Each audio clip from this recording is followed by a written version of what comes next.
Alright, तो exponent से related ये प्रॉब्लम है, इसको सॉल्व करते हैं। तो यहाँ क्या दे रखा है, एक्स स्क्वायर माइनस 4 की पावर 2x इस एक्स स्क्वायर प्लस 2x की पावर 2x। देखो यूजुअली क्या होता है कि बेस सेम होता है तो फिर अपन पावर्स को इक्वेट कर देते हैं, लेकिन यहाँ बेस सेम नहीं है, ठीक है। तो बेसिकली अगर इसका एग्जांपल लें तो ये ऐसे कुछ फॉर्म का है कि a की power y equal to b की पावर y, ठीक है। तो ये कब केस ट्रू हो सकता है, ठीक है, ये कब कब ट्रू हो सकता है। पहला केस जो बहुत सही दिमाग में आ रहा है कि या तो a इक्वल टू b हो जाए, ठीक है, यानी कि जैसे कि हो गया 2 की पावर 2 इक्वल टू 2 की पावर 2। और एक और केस भी हो सकता है कि a इक्वल टू माइनस भी हो जाए, लेकिन y जो है वो इवन होना चाहिए, ठीक है।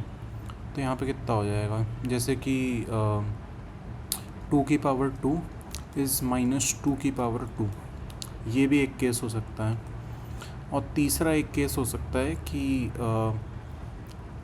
when a and b when y is 0, जबकि y 0 है, तो a चाहे नॉट इक्वल टू b भी हो तो a की पावर 0 और b की पावर 0 अपन को पता है दोनों ही 1 रहेगा, तो ये भी एक केस हो सकता है। तो केस बाय केस सॉल्व करते हैं इसको, ठीक है।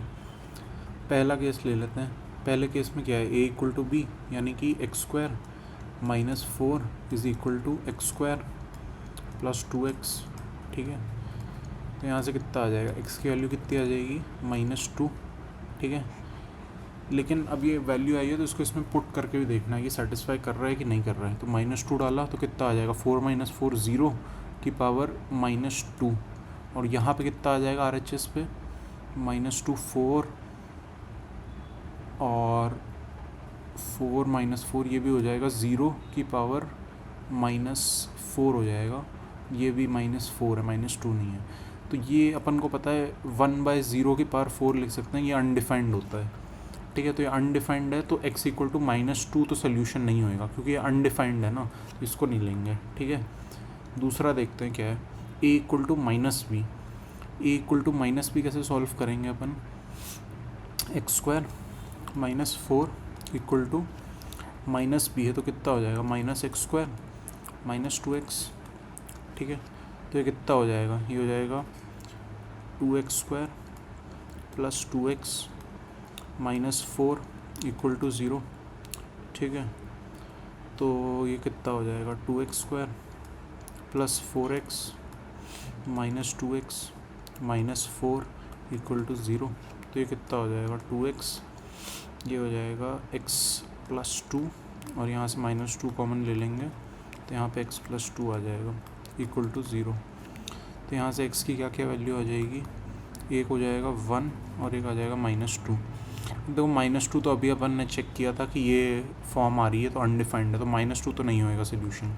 1 सब्स्टिट्यूट करके देख लो आ रहा है कि नहीं, तो 1 सब्स्टिट्यूट करेंगे तो कितना आ जाएगा, 1 - 4 की पावर 2 इज़, ये कितना हो जाएगा, 1 + 2 इज़ 3 की पावर 2, तो ये कितना हो जाएगा, -3, तो 9 इक्वल टू 9, ठीक है। ये तो सही है, ये सेटिस्फाई भी कर रहा है और कुछ अनडिफाइंड टाइप भी नहीं आ रहा है, तो x इक्वल टू 1 तो एक सोल्यूशन हो जाएगा हमारा, ठीक है।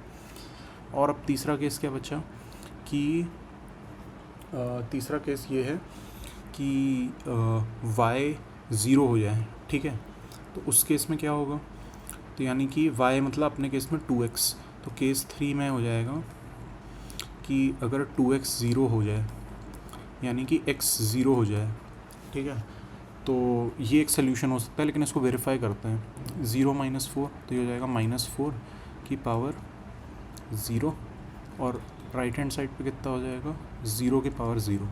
अब ये तो मतलब 1 हो जाएगा, लेकिन ये 0 की पावर 0 आप पढ़ेंगे इनडिटर्मिनेंट फॉर्म होता है, तो ये भी नॉट डिफाइंड है एक तरीके से, ठीक है। तो x इक्वल टू 0 भी सोल्यूशन नहीं होगा। तो आप वैल्यूज़ निकालने के बाद सब्स्टिट्यूट भी करिए, क्योंकि कई बार एक्स्ट्रा सोल्यूशन आते हैं, आपको चेक करना है कि ये इक्वेशन को सेटिस्फाई कर रहा है कि नहीं कर रहा है। तो x इक्वल टू 1 ही केवल सोल्यूशन होएगा इस क्वेश्चन का, ठीक है।